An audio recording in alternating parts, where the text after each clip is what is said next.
큰 집 줄게 작은 집 다오 부모 자식 간 주택 교환 거래 잘못하면 세금 폭탄에 대한 내용 보도록 하겠습니다. 한 클라이언트가 질문이 있다고 하여 내용을 들어보니까 현재 부모인 김아무개 씨는 시가 20억 원 정도의 아파트에 거주하고 계십니다. 김아무개 씨의 아들은 시가 10억 원 정도의 아파트에 살고 있고 결혼을 하여 자녀 2명이 함께 살고 있습니다. 부모인 김아무개 씨는 살기 좋은 조건을 갖추고 있는 곳에 위치하여 해당 주택과 아들이 살고 있는 주택을 교환하고자 하십니다. 김아무개 씨는 조용한 곳에서 편안한 노후를 보낼 수 있고 아들은 좋은 조건에서 자녀를 키울 수 있기에 좋은 선택이 될 것이라고 생각을 하고 있습니다. 김아무개 씨는 아들이 주택과 교환 거래를 하시고자 하는데 관련 세금들은 어떻게 되는지 궁금해 하십니다. 금액 차이가 나는 두 주택을 맞교환해도 문제가 없을까에 대한 문제 계속 보도록 하겠습니다. 관련 세금은 증여세, 양도소득세, 취득세 정도로 보여지는데 먼저 증여세는 특수관계인 간 거래에 있어서 주택의 시가와 대가의 차익이 시가의 30% 이상이거나 3억 원 이상이면 증여세를 과세하게 됩니다. 해당 사례에서 부모인 김아무개 씨 주택 시가 20억 원과 아들의 주택 시가 10억 원을 기준으로 계산을 해보면 20억 원 마이너스 10억 원은 10억 원으로 해당 금액은 증여세 과세 대상이며 여기에서 기준 금액인 3억 원을 제외한 금액 10억 원 마이너스 3억 원, 7억 원이 증여세 과세 대상이 되겠습니다. 해당 7억 원에 대한 증여세를 계산해 보면 2024년 기준으로 1억 5천만 원, 2025년 개정이 된다면 1억 4천만 원이 되겠습니다. 여기에는 공제 내용은 없는 것으로 가정을 하였습니다. 여기에 결혼, 출산, 증여 공제가 가능하다면 최대 1억 5천만 원까지 공제를 받을 수 있으며 7억 원 마이너스 1억 5천만 원 계산을 하면 5억 5천만 원이 되면서 2024년 기준 1억 500만 원, 2025년 개정 시 9,500만 원이 되겠습니다. 만약에 김아무개 씨의 주택을 그냥 증여를 했다면 시가 20억 원이 될 텐데 20억 원 마이너스 1억 5천만 원 계산을 해보면 18억 5천만 원으로 증여세 5억 2천만 원을 납부해야 합니다.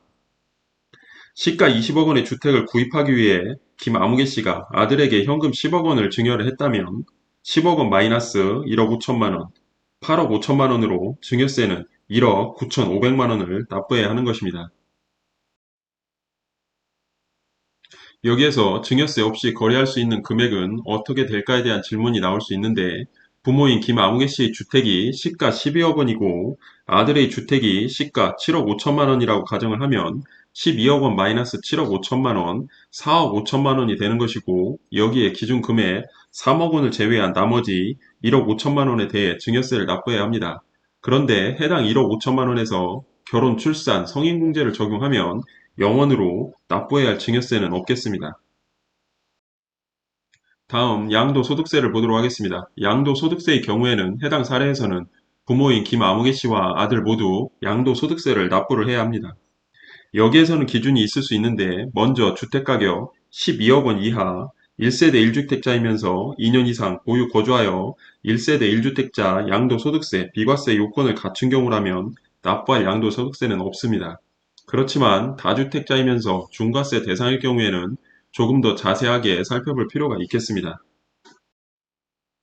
만약 부당행위 계산 부인이 적용이 된다면 부모인 김아무개 씨의 주택 시가 20억 원을 10억 원에 양도한 것으로 판단을 하여 10억 원을 기준으로 양도소득세를 납부하려 했으나 과세 당국에서는 이를 원래 가격인 시가 20억 원을 기준으로 양도소득세를 납부하도록 하는 것입니다. 여기에서도 시가 12억 원 이하인 경우에는 부당행위 계산 부인이 적용된다고 해도 양도소득세, 비과세 요건을 갖춘 경우라면 납부해야 할 양도소득세는 없습니다. 정리를 해보면 부모 자식 간 주택 교환 거래를 하게 되는 경우에는 증여세와 양도소득세 관련 내용을 반드시 확인하시고 진행할 수 있도록 해야 하고 1세대 1주택 양도소득세 비과세 요건을 갖춘 경우에는 일정한 금액까지는 서로 간 증여세 문제는 없을 수 있으며 양도소득세 또한 비과세 요건을 갖춘 경우에는 부당행위 계산 부인을 적용하더라도 납부해야 할 양도소득세는 없습니다. 관련 법 내용은 상황에 따라 달라질 수 있습니다. 시점별 확인이 반드시 필요합니다. 해당 내용은 단순한 예시일 뿐, 상황에 따라 모든 내용들은 달라질 수 있기 때문에 반드시 상담을 통한 판단이 필요할 것으로 보입니다.